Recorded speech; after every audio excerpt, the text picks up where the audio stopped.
In this lesson, we will see the prepositions, but we will see more precisely sur.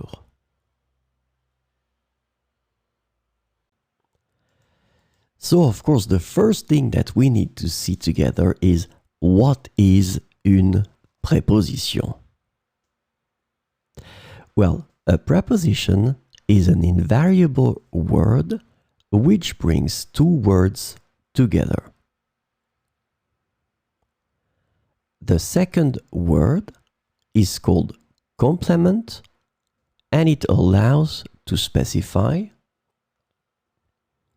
the time, the cause, the place, the state, the manner, the purpose, or the matter. The second word can be another noun, a pronoun, an infinitive verb, or an adverb.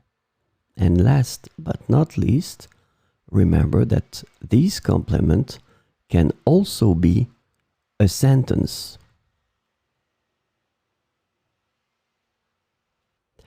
And so, this lesson is about sur.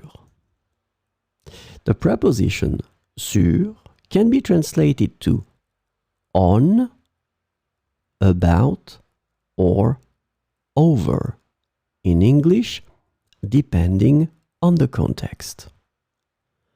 And so in that situation, we will see 4 examples with sur. Le livre est sur la table. Le livre est sur la table. J'ai lu un article sur les étoiles dans ce magazine.